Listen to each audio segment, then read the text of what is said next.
ये कहानी राजस्थान के एक छोटे से गांव चंद्रावा की है, जो कि राजस्थान के सबसे खतरनाक और रहस्यमयी गांव कुलधरा के पास है।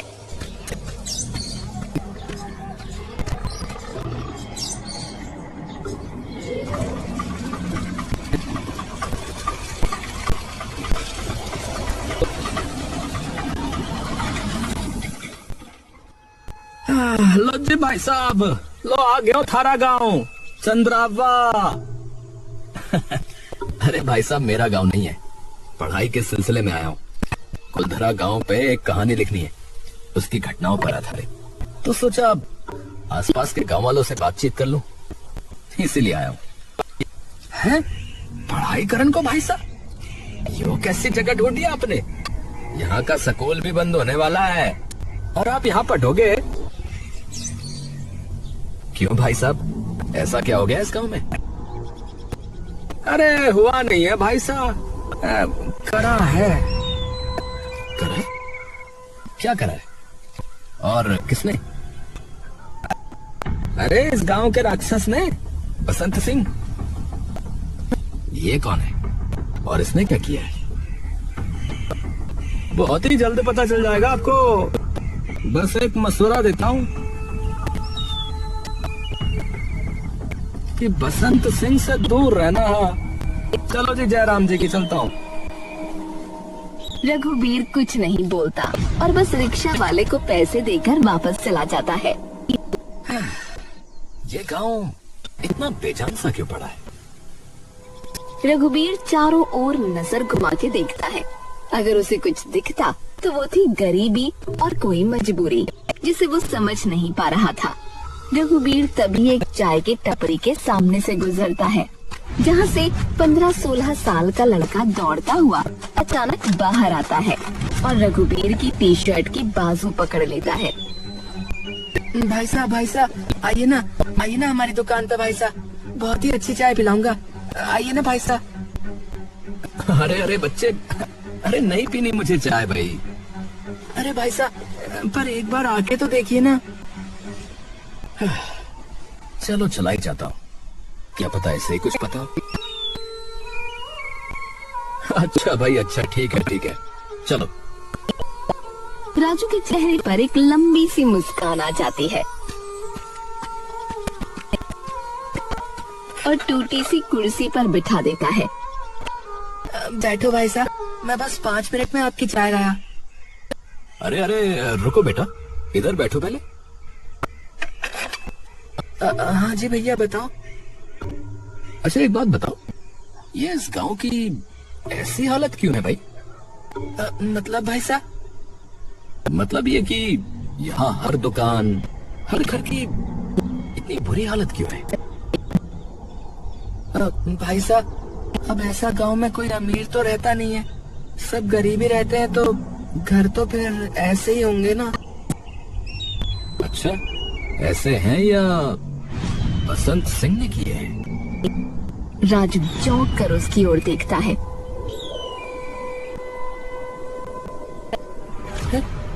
आपको पता है उसके बारे में? नहीं, नाम सुना है बस, पर ये नहीं पता कि वो है कौन और उसने इस गांव की हालत ऐसी कैसे की। तुम्हें पता है क्या? भाई साहब, इस बालक को क्या पता?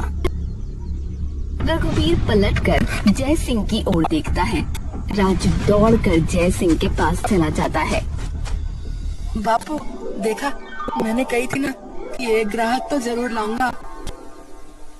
शाबाश। नमस्ते भाई साहब। खम्मा घड़ी भाई साहब, खम्मा घड़ी।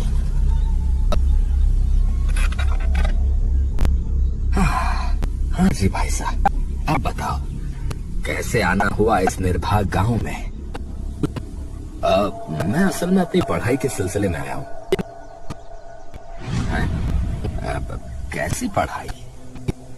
मतलब यहाँ पास में कुलधरा गांव है ना, उस पर एक कहानी लिखनी है मुझे। जय सिंह थोड़ी सी अजीब निगाहों के साथ उसे देखता है। कुलधरा के बारे में?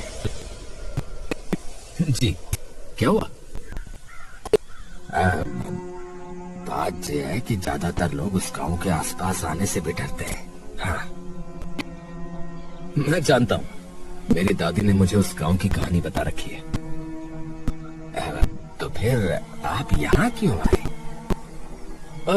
उस गांव में कोई रहता नहीं है, तो सोचा कि आसपास के गांव वालों से बातचीत करूं। और जब देखा तो सबसे करीब गांव यही था, लेकिन यहाँ आके देखा तो कहानी कुछ और ही निकली। दादी तो मुझे ये बताते थे कि ये काफी सशक्त गांव है, पर यहाँ तो बहुत बुरा हाल है। अब चलो पहले तो मुझे ये बताओ कि आपको कुलधरा के बारे में क्या क्या पता है, और फिर मैं इस गांव के बारे में बताता हूँ। दादी ने तो मुझे ये बताया था कि जब कुलधरा में पालीवाल ब्राह्मण बसा करते थे, सब सही चल रहा था। लेकिन फिर वहां एक बार सलीम सिंह आया, जो जैसलमेर का प्रधानमंत्री था। बहुत ही ज्यादा अमीर और राजनीतिक रूप से मजबूत। और जब वो आया तो उसे गांव के प्रधान की बेटी पसंद आ गई, और उसने ठान लिया कि वो उसको पाके रहेगा। लेकिन सभी गांव वालों को पता था कि सलीम सिंह कैसा इंसान है, तो गांव के प्रधान ने उसे सबके साथ मिलकर मना कर दिया। लेकिन जैसे ही मना किया तो ये बात उसके दिल पर लग गई, और उसने धमकी दे दी सभी गांव वालों को कि अगर उसकी शादी उस लड़की से ना हो तो वो सभी गांव वालों को मार देगा। ये सुनकर सभी गांव वालों ने फैसला लिया कि वो गांव छोड़ देंगे, लेकिन अपनी लड़की को उसको कभी नहीं देंगे।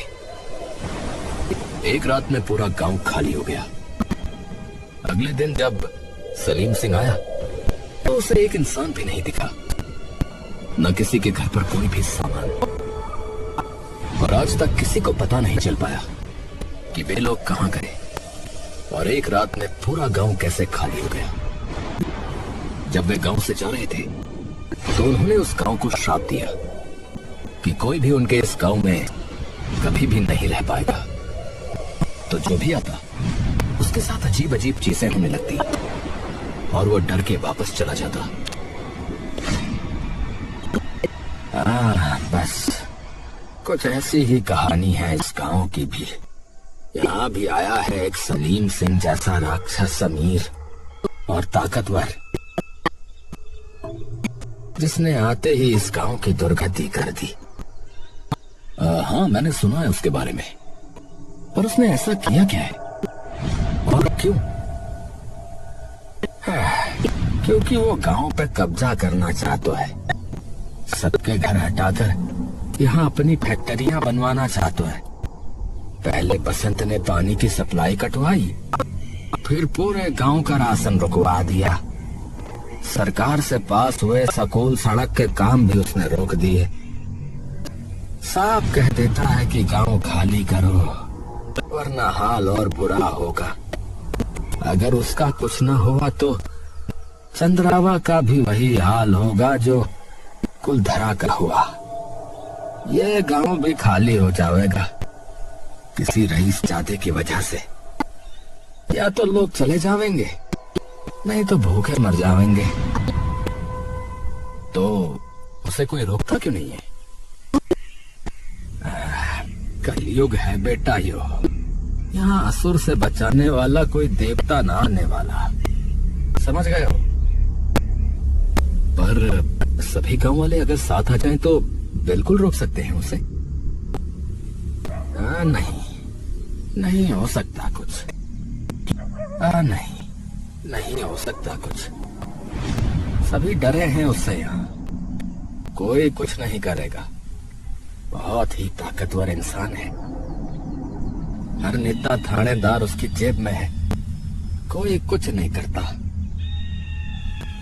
पर कोई तो समाधान होगा ना? अरे बेटा, अगर होता तो बात यहाँ तक पहुँचती ही नहीं। तभी राजू बोल पड़ता है। पर बापू पत्थर है ना। जयसिंह एकदम से ही गुस्से में राजू पर चीख पड़ता है। कितनी बार बोला है कि बार बार उसकी बात मत किया कर। जाके चाय बना। राजू डर कर सीधा चाय बनाने चला जाता है। अब क्या हुआ भाई साहब? कौन सा पत्थर? अरे छोड़ो ना भाई साहब, छोटो बालक है, कुछ भी बोलता रहता है। पर फिर भी किस पत्थर की बात हो रही है? अरे भाई साहब कुछ ना, बस गांव में फालतू की अफवाह बना रखी है कि कोई जादुई पत्थर है कुलधरा में जो इस गांव को बचा सकता है। ऐसा क्या है उस पत्थर में? पता नहीं, फालतू की बात है भाई साहब असल में तो। हाँ, तो किसी को नहीं पता उस पत्थर के बारे में? सिर्फ एक ही इंसान को पता है। अरे फिर बोल पड़ा। अरे कोई नहीं भाई साहब, बोलने दो उसे भी। चंदर ताऊ है ना? कौन चंदर? इस गांव का सरपंच चंदर पालीवाल। पालीवाल यहाँ? आप मुझे उनका पता बता सकते हैं? जी, पर थोड़ा ध्यान से ही रहना, सठियाया हुआ है वो थोड़ा सा इसलिए। रघुबीर चंदर का पता ले सीधा उसके घर चला जाता है। रघुबीर बाहर खड़ा उसके घर का गेट खटखटाने लगता है। कौन? सरपंच जी, मैं रघुवीर हूँ। वो कुलधरा गांव के बारे में कुछ पता करने आया था। सरपंच अचानक उसकी ओर पलट कर देखता है। कुलधरा के जादुई पत्थर के बारे में। चंदर उसकी तरफ गुस्से से देखता है। तुझे भी उस बसंत ने भेजा है ना? नहीं, मैं तो विद्यार्थी हूँ। चंदर एक डंडा उठाकर रघुबीर की तरफ भागने लगता है। अरे झूठ बोल रहा है? रघुबीर डर कर पीछे होने लगता है। अरे सच में? मुझे तो एक चाय वाले के बेटे ने आपके बारे में बताया कि आपको एक ऐसे जादुई पत्थर के बारे में पता है जो इस गांव को बचा सकता है। चंदर रुककर रघुबीर को गंभीरता से देखने लगता है। मर जाऊंगा पर कभी भी उस पत्थर के बारे में नहीं बताऊंगा। हाँ, पर क्यों नहीं बता सकते? अरे नहीं बताना, मैंने नहीं बताऊंगा। देखिए, मैं यहाँ बस कुलधरा की कहानी जानने के लिए आया हूँ, मेरा और कोई मकसद नहीं है।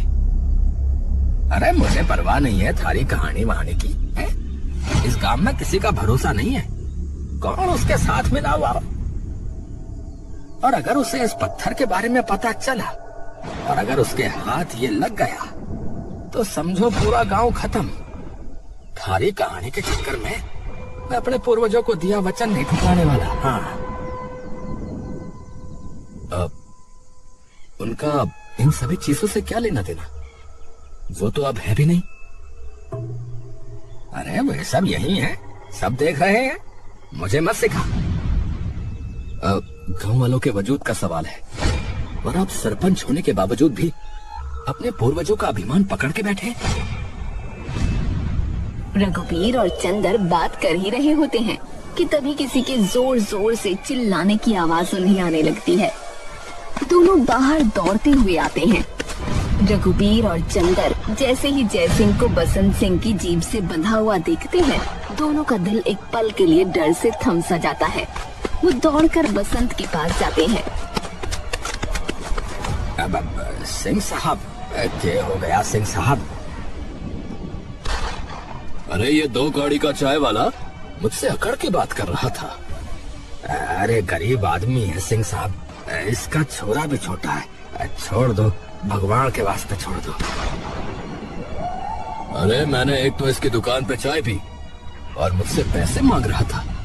मैंने मना किया तो मुझसे अकड़ दिखा रहा है कि पैसे तो देने पड़ेंगे। अब इसे मैं बताता हूँ।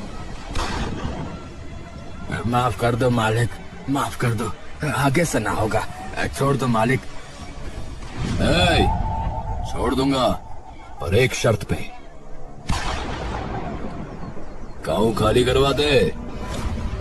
रघुबीर की आंखें जो ये सब देख रही थी, उसे भरोसा ही नहीं होता। और तभी उसकी नजर भीड़ में खड़े जय सिंह के बेटे राजू पर जाती है, जो बस सर झुकाए सहमा हुआ आंसू बहा रहा होता है। राजू, तभी बसंत सिंह अचानक जीप तेजी से चलाकर जय सिंह को घसीटते हुए आगे निकाल ले जाता है।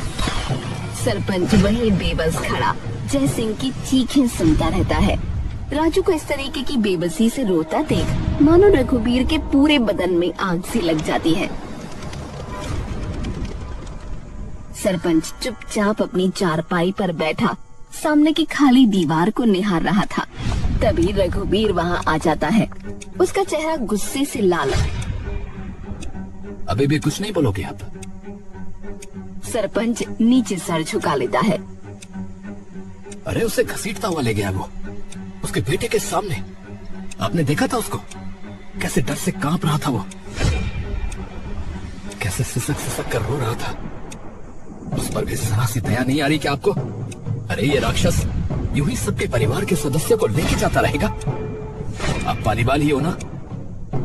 चंदर उसकी तरफ पलट कर देखता है। आप तो भली भांति समझते हो कि बेघर होना क्या होता है। आपके पूर्वजों ने तो बताया ही होगा, तो क्यों नहीं मदद कर रहे आप इन गांव वालों की? पता क्यों नहीं देता कि वो पत्थर कहाँ है? चंदर अपना सर झुका लेता है और एक गहरी सांस लेता है। जब सभी पालीवाल ब्राह्मणों ने श्राप दिया था कुलधरा को, तब उन्होंने वहां एक मायावी पत्थर रखा था। उस श्राप की ताकत उस पत्थर में है, जो सबको वहां से दूर रखती है। तो अगर वो पत्थर हम ले आए तो शायद हमें उससे छुटकारा मिल सकता है, शायद। पर वो पत्थर है कहाँ? गांव के सबसे पुराने रक्षक के पास। उसके दिल में चमकता है पाली वालों का वो शाह। आपको पता है मतलब वो जगह का है? हाँ, तो चलो ना, मैं भी चलता हूँ आपके साथ। अरे मैंने कह दिया ना कि मैं नहीं जाऊंगा। मुझे किसी पे भरोसा नहीं है। क्या पता तुम भी उसके साथ ही मिले हुए हो। अरे मैं अभी अभी आया हूँ इस गांव में। मैं ना किसी को जानता ना किसी को पहचानता। मैं क्यों मिला हुआ हूँगा? अरे मैंने कह दिया ना नहीं तो मतलब नहीं। ठीक है, मैं अकेला ही जाऊंगा फिर उसको ढूंढने, क्योंकि मेरी दादी ने मुझे सिखाया है कि ताकत भी तभी मिलती है जब इंसान हिम्मत करता है। तो बैठे रहो कायरों की तरह। और आपको क्या लग रहा है, ये करके गांव वालों को बचा लोगे? कभी भी नहीं। अरे आज नहीं तो कल वो बसंत सिंह सबके बच्चों को बाहर निकाल कर फेंकेगा इस गांव से, देखना। आप ही ने कहा था ना कि पूर्वज सब देखते हैं। तो जरा सोचो कि आपके पूर्वज जिन्होंने एक लड़के की इज्जत बचाने के लिए अपना गांव छोड़ दिया था, वो भी बिना कुछ सोचे, वो क्या सोच रहे होंगे आपके बारे में? जो पूरा गांव खतरे में होते हुए भी कुछ नहीं कर रहा है। एक काम करो, आप बैठे रहो यहीं पे, मैं अपने आप चला जाऊंगा। चंदर अपना सर झुकाए वहीं बैठा रहता है और रघुबीर वहाँ से सीधा कुलधरा के लिए निकल जाता है। रघुबीर जैसे कुलधरा पहुँचता है तो वहाँ का सन्नाटा कुछ देर के लिए उसके रोंगटे खड़े कर देता है। रेगिस्तान की कड़कड़ाती हवा टूटे हुए दरवाजों को ऐसे हिला रही थी जैसे कोई अदृश्य हाथ उन्हें थपथपा रहा हो। सूनी गलियां, वीरान हवेलियां उसके दिल की धड़कनें अब और बढ़ा रही थी। दादी सही कहती थी, इस जगह पर ऐसा लगता है जैसे ये जगह सच में जिंदा हो। तभी पीछे कहीं एक कंकर लुढ़क जाता है। वो झटके से मुड़ता है लेकिन कुछ नहीं दिखता। उसकी पकड़ उसकी टॉर्च पर और मजबूत हो जाती है और वो धीरे धीरे आगे बढ़ने लगता है। टूटी फूटी हवेलियों के बीच से गुजरते हुए उसे लग रहा था मानो दीवारें उसे घूर रही हों। रघुबीर को अचानक किसी पुराने से घर से धीमी सी आवाज सुनाई देती है। वो टॉर्च उठाकर अंदर बढ़ता है। जैसे ही वो दहलीज पार करता है, जमीन अचानक टूटती है और रेत उसे नीचे खींचने लगती है। उसकी टॉर्च दूर गिर जाती है। अरे बचाओ, अरे बचाओ, बचाओ! अचानक बाहर से एक मोटी रस्सी फिसलते हुए उसके पास आती है। रघुबीर आंख उठाकर देखता है और उसे दिखता है कि उसके सामने चंदर खड़ा है। अरे तुम ज्यादा मत हिलो, वरना और नीचे जाते जाओगे, बता रहा हूँ। चंदर अपनी पूरी ताकत से रस्सी खींचता है और आखिरकार रघुबीर को बाहर निकाल लेता है। रघुबीर चंदर को देखकर चकाचौंध हो जाता है। आप आ गए। एक तो मैं सरपंच और ऊपर से पालीवाल ब्राह्मण, तो आना तो था ही। चंदर अपनी जेब से एक पीला पड़ चुका नक्शा निकालता है। ये क्या है? अरे क्या क्या है? नक्शा है इस गांव का। मेरे दादा ने मारे को दिया था और कहा था कि इसे अपने पास रख, एक दिन तुझे इसकी जरूरत पड़ेगी। पता नहीं मैं ही कैसे भूल गया। जब तेरी बात सुनी तब याद आए वो शब्द। अब चल, हमारा गांव बचा ले, चल। सरपंच रघुबीर रात के अंधेरे में अपनी मंजिल की ओर बढ़ने लगते हैं और थोड़ी देर बाद ही सरपंच एक टूटे दरवाजे के सामने आकर रुकता है, जिस पर कुछ लिखा हुआ है। सरपंच जाकर उन अक्षरों पर लगी धूल हटाता है। वहाँ लिखा होता है मुखिया। मुखिया? अरे कहा था ना, गांव सबसे पुराने रक्षक के पास है। मुखिया की हवेली में अगर पत्थर है तो कहाँ? रघुबीर और चंदर अंदर जाकर पूरी हवेली छानने लगते हैं और तभी एक अंधेरे कमरे में उनका पांव जमीन के एक खोखले टुकड़े पर पड़ता है। ये फर्श अंदर से खोखला है। अरे मारे पास आना कोई एक बार। रघुबीर वो लकड़ी हटाता है। अंदर एक छोटी लोहे की संदूक जैसी जंग खाई हुई चीज छुपी हुई होती है। चंदर कांपते हाथों से उसे खोलता है। अंदर कोई पत्थर नहीं, बल्कि एक पुराना पत्र कपड़े में लिपटा हुआ है। चंदर उसे खोलकर पढ़ने लगता है। मैं हुक्मी राम पालीवाल, इस गांव का मुखिया। जो भी इसे पढ़ रहा है, मतलब वो पत्थर के लिए आया है। हाँ, वो पत्थर हमारे पास है, मेरी आत्मा से बंधा है। गांव को बचाने के लिए मैं इसे लेकर स्वयं को जिंदा दफना रहा हूँ हमारे घर के पीछे, ताकि कोई इसे पा न सके। याद रहे, केवल एक पालीवाल ही उस पत्थर को छू सकता है और कोई भी उस पर हाथ रखेगा तो उसकी आत्मा जीवन भर शापित रहेगी। हुक्मी राम पालीवाल। ये पढ़ते ही दोनों घर के पीछे वाली बंजर जगह पर चले जाते हैं और दोनों को आसपास जो भी औजार मिलता है उससे वो खुदाई शुरू कर देते हैं। कुछ ही देर में एक पत्थर की सिल्ली उन्हें दिखाई देती है। रघुबीर जैसे ही उसे उठाता है, नीचे हुक्मी राम पालीवाल का कंकाल होता है। उनके सीने के पास एक काला भारी ऊर्जा से भरा पत्थर रखा उन्हें दिखता है। रघुबीर चंदर की ओर देखने लगता है। चंदर कांपते हाथों से वो पत्थर उठाता है, उसे कुछ नहीं होता। सरपंच पत्थर का एक छोटा हिस्सा तोड़कर बाकी वापस मुखिया के मृत शरीर के पास रख देता है और उनके सामने हाथ जोड़ लेता है। हिम्मत देना और हमेशा यूं ही हम पर दया दृष्टि बनाए रखना हमारे पूर्वजों। दोनों उन्हें फिर से दफना देते हैं ताकि वो ग्राम रक्षक के रूप में अपना काम करता रहे। और आखिरकार चंदर और रघुबीर उस पत्थर को लेकर सीधा मुखिया की हवेली के सामने पहुंच जाते हैं। बसंत, बाहर आ। बसंत सिंह, देख तेरा अंत लेकर आए हैं हम। बसंत आंखें मसलता अपने छज्जे पर आता है। अरे ओ सरपंच, क्या हो गया बे? क्यों रात को दिमाग खराब कर रहा रे? तुझे चेतावनी देने आया हूँ और बस एक ही बार दूंगा कि निकल जा यहाँ से। अच्छा, नहीं तो क्या करेगा बे बुड्ढे? अरे नहीं, नहीं जाएगा, नहीं जाएगा। नहीं।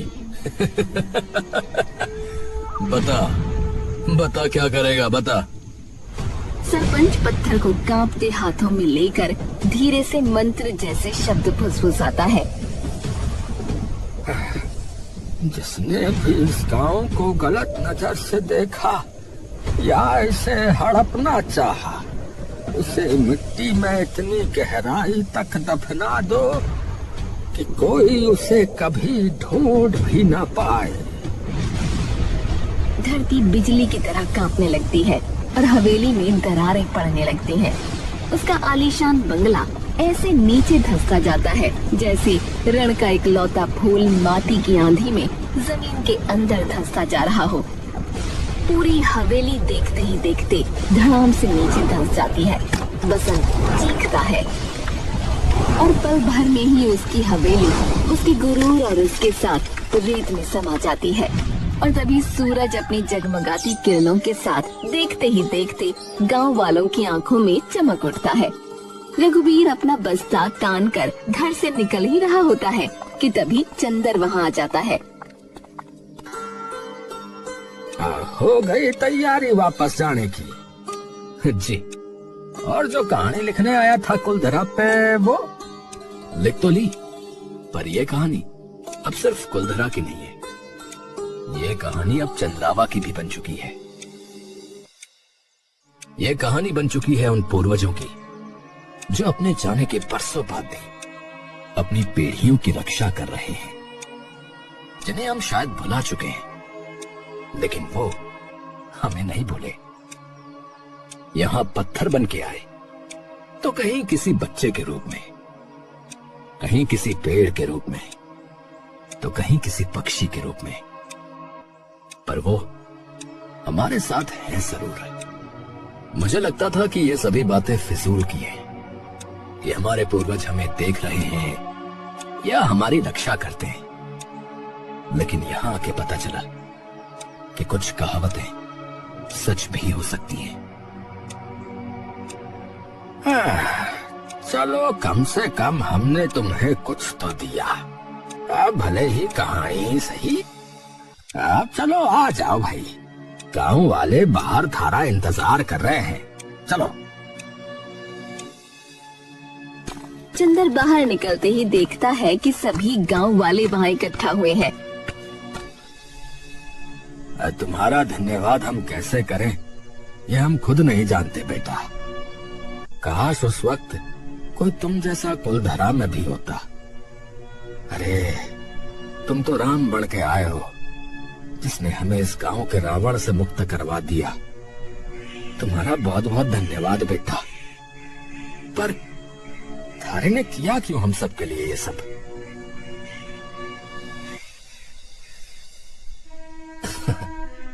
मेरी दादी कहती थी कि कायर वो नहीं जो जुल्म सहे, बल्कि कायर वो है जो जुल्म होता देखकर भी मुंह मोड़ ले। पहले तो मैं बस अपनी कहानी के लिए ही यहाँ पर आया था, पर जब मैंने आपके बेटे की आंखों में वो बेबसी देखी, जब वो बसंत आपको घसीटते हुए ले जा रहा था, तब मुझसे और नहीं सहा गया। क्योंकि मैं कुछ भी हो सकता हूं, पर कायर नहीं हो सकता। सभी गांव वाले रघुबीर के लिए जोर से तालियां बजाने लगते हैं।